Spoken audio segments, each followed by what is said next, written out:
Vulnerability enumeration can be something as simple as a port scan. We're going to take a look at a few tools. Stick around. You're watching IT Pro TV.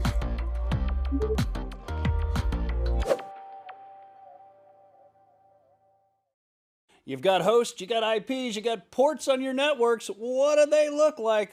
Dan, help us out with that. Oh man, it's good stuff, right? Today we are talking about enumerating vulnerabilities, and you might be thinking to yourself, haven't we done this already? Yeah, we kind of have a little bit, but we do want to break it down. There are a few other tools that we haven't discussed in any kind of depth up to this point that could be used for these purposes and are used for these purposes. So we're kind of getting away from the traditional like infrastructure vulnerability scanner or web application vulnerability scanner and starting to break it down even more basically, because as Wes mentioned, it could be something as simple as a port scan. If I have a port that's open and it's just an open shell with root privileges, that would be a vulnerability, and scanning it with one of these tools would give us that information, right? So the first tool we're going to call out here is Nmap.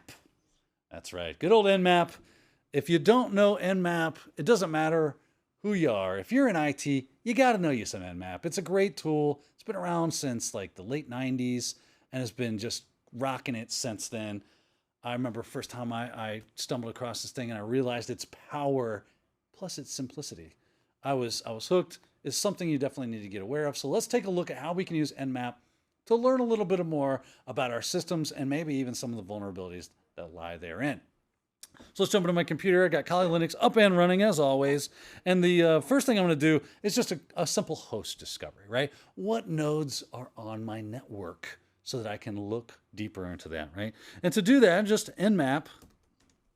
If you do an SN like this, lowercase case sensitivity is important when it comes to Nmap, so just keep that in mind. If you ever get lost, just type in Nmap and hit enter, and it will crank out a lot of the common things that you do with Nmap. And you'll see one of them, if we get right here, is a ping scan, right? So we just want to scan the environment with ping. Now, hopefully you see that here is an SN as well, which is why I was letting you know. Oh, it's right there. It's a little right there, right? Which is why I'm letting you know that the capitalization, that is important when it comes to this. Case sensitivity, that's the word I'm looking for. So let's do it. Let's clear. We'll run an Nmap scan -SN. And you know what? I will increase the timing to T4. Just give it a little more oomph under the little more gas pedal. I'm also going to do no DNS, no name service, and that should help speed things up. And it's just some things I do to try to help move things along. And I will give it a network range .0/24, and you can just use CIDR notation for this. Now hit return. It's going to churn and burn. Going to start pinging, and there we go. We've already gotten some results. I see I've got a report for 10.10.10.138. I've got one for .140, 195. There's 157, 254, and 1. So now I've got a good idea of the lay of the land. I've done some host discovery.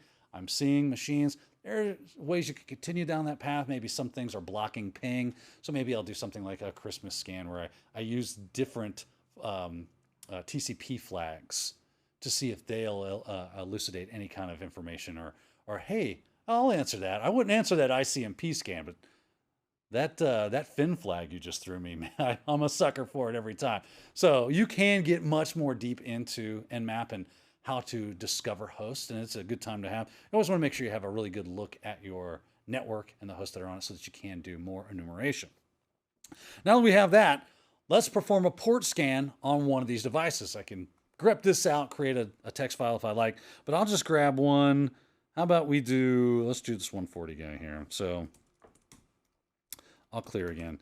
Nmap, and this time I will do, by default, it does what they call a stealth scan, a -SS. So I don't have to put that in, which basically says it initiates the three-way TCP handshake, but doesn't finish it, right? If I wanted to do a full TCP scan, I could do a -ST like that, that would do a full three-way handshake. It's a little more reliable, but a lot more noisy.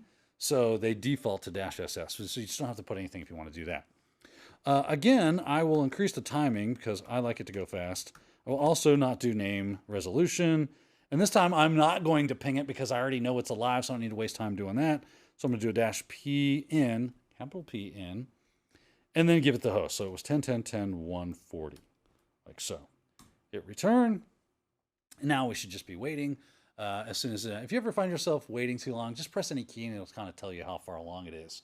But we're seeing a lot of activity on this machine. Hopefully these are services that I am aware of, right? Because what are we doing? We're looking for vulnerabilities. We're trying to enumerate where those things are.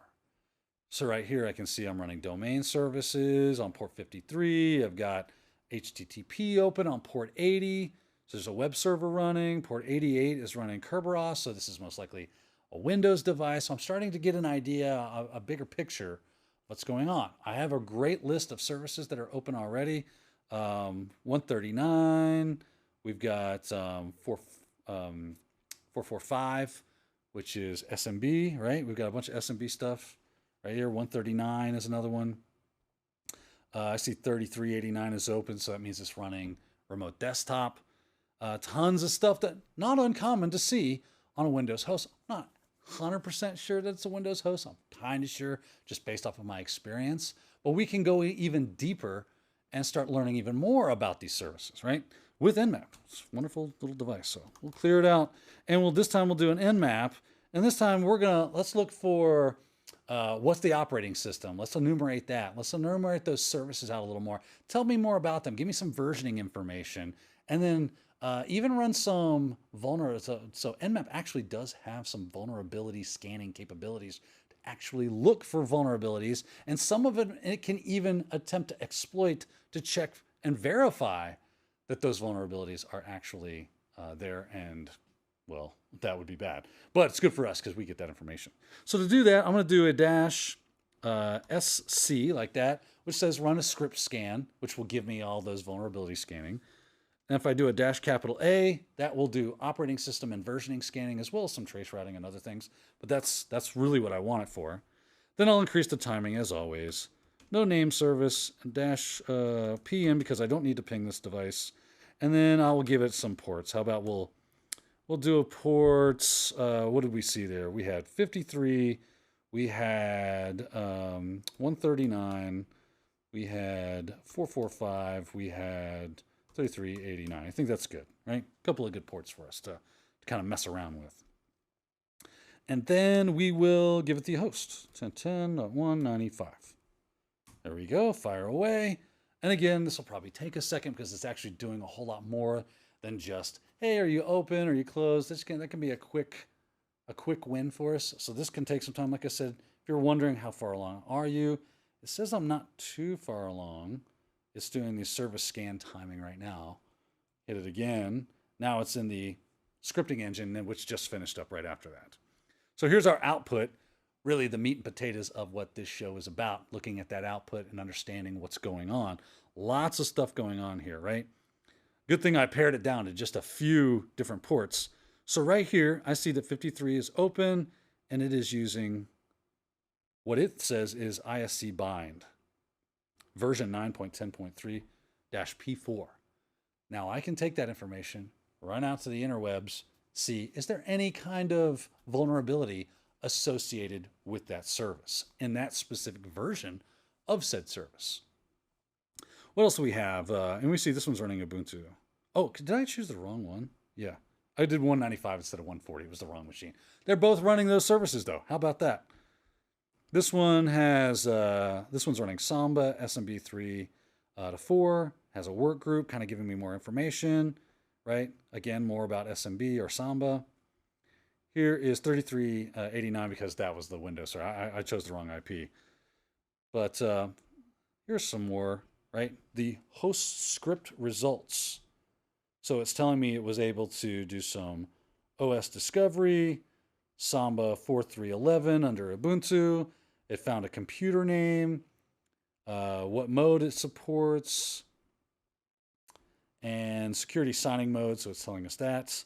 Message signing enabled, but not required. might be important information for us, what date it ran. So great information. I'm now able to take that. That is what enumeration is all about. Getting those versions, getting those services, what they're running, what version they're running, all that good stuff. Now I can separate that stuff out, start to look for any kind of actual inroad into the system through unauthorized mechanisms. Maybe I just have a really bad security on something and I just wasn't aware of it. Running something like Nmap here can really help us out, as you can see.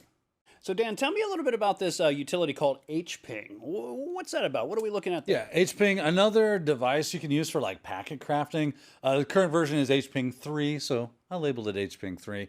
But if you're used to the whatever, you know what I'm saying. hping 3, probably if you're running a Kali Linux version, you're going to have that pre-installed. If not, it's a simple apt-get or yum whatever install to get it up and running. But what you can do with it is really, you can do some of the things that we've done with Nmap. We can do port scans. We can do host discovery. Let's run that through the hopper and see what that looks like. And clear this stuff out. We will do hping 3, and we will do a -1. Of course, if you ever get in the weeds, -- help is usually something good for us. Gives you all those wonderful options that it has and things I can do. And if you see up here, -1 lets it know that it's going into ICMP mode, pinging, right? Basically, you're going to run yourself a ping against a host and see if it's live. Now, let's see here. Clear. So let's do that. hping 3-1. You got that? Yeah. And then host, so 195. We'll see if 195 is up, and we'll tell it on under interface eth0. And I'm starting to see, oh, it is replying. That's excellent. I could script this out to run through all the IPs for the block. I believe there is a way to make hping do that by default. I just don't remember it off the top of my head right now. But basically, you can use it to do that host discovery business that we like so much. And once we find those hosts, of course, we can do some port enumeration. Let's clear this. We'll hping 3 this guy. And this one we'll use -8. And what -8 is, tell it to go into scan. It's the same thing as doing --scan. Like that. And that's in that documentation if you hit that help business. I like to go with -8 because it's a little less typing. And from there, we will I'm going to tell it to go for the known ports, or the well-known ports, I guess you could think of. And then, of course, choose your flag. I'll go with a SYN scan, just like Nmap. So I'm just telling it this is the flag, the TCP flag I want to use. And, of course, the host, 10.1. What do we want to use here? 40? Sure. Go for it. And there we go. We see 53, 80, 88, 135, just like what we saw with Nmap, giving it that port enumeration. For whatever reason, it loves to tell us, these are the ports that did not respond. Thanks. I guess that's helpful. Maybe it is. I don't know. I can't see using that too much, but you never know. Could be helpful. But there you go. hping 3, another great tool to get some of that low-hanging fruit information. You know, Dan, I know one of the services that really makes the interwebs, if you will, function and us the ability to find anything is services like name resolution. Mm-hmm. All right, tell me a little bit about this utility known as Responder. Responder is like, how do I define Responder? Responder is kind of a double-edged sword. It's a great tool for us to figure out whether or not we're vulnerable to this type of attack, which is a LLMNR poisoning. Wes, what's LLMNR? Link local multicast name resolution. He's so good with those acronyms. Actually, it was introduced in Vista. Really? Mm-hmm. Well, guess what? They introduced a big old problem in Vista. Amongst other things. Right. So it's really helpful because it kind of helps us out when we can't contact DNS. I got you covered. Don't worry about it. LMLNR, I'll help you out. That's kind of its job. But let's take a look at what we can do if we were spoofing that service and kind of poisoning the well, as it were, when it comes to that service on a Windows environment. So let's jump back into the PC here. Let's take a look at what Responder can do. If I do Responder, I need to throw a -I for which interface I'm going to use, which is eth0. And I'll throw a -v for verbose. I like that verbosity, right? Hammer down. And we'll see some of the things that it is actually poisoning the well for, right? It's got HTTP, we see DNS, and the all-important LLMNR right here. Now, This is on, it's running. It's basically telling anybody, if you're looking for LLM&R, I am your man, whatever, right? And it will then receive any responses for that, which is what we want to do. And down here is just telling us it is listening for events to come through. Now let's go into a Windows machine. Let's access a share drive, because when you access a share, a lot of times the machine will go, let me do some name lookup to make sure that this is all good for you. See if I can help you out. And then we'll see what Responder does. So I'm in Windows 2016 server, and I will go, you know what? I know I got a share on 10.10.10.190, not 95, 40. There we go. And it is, there it is, share 1. Cool, I've accessed share 1. I can now play around, have some fun. But if I go back here, you'll notice that Responder has kind of gone a little cuckoo for Cocoa Puffs here. It's got a lot of output, and it's very interesting output, because the user that accessed that share, guess what it did? It said, hey, I need some name resolution. It said, cool, validate yourself. Well, how so? Well, I'm just going to need your hash. And we see that right here. That is the hash for the administrator account that accessed that share. Now I can take that hash and run it through a password cracker. I can do a pass the hash technique. That could be bad. And this was super easy. As you saw, it wasn't difficult. It wasn't like crazy switches. It was responder -I interface and -V for verbose. Pretty simple. If I'm inside of a network and I have access to that Windows environment, I could run this on a rogue device really easily and grab some passwords or some hashes for those passwords pretty easily, and then continue my attacks from there on. It is a very common and very fruitful activity for penetration testers, but it's also good for us as defenders, because now we can see before they show up, aha, that LLM&R thing's going on. We need to do something about that. All right, ladies and gentlemen, thank you for joining us on our discussion on vulnerability enumeration. Remember, we got to see some of the output from Nmap, HPing, and then finally, a little scary one there, Responder. But that discussion isn't over, because we've got a lot more coming up in the CySA Plus certification, but we're hoping that you're going to join us there. So until we see you, take care. Thank you for watching IT Pro TV.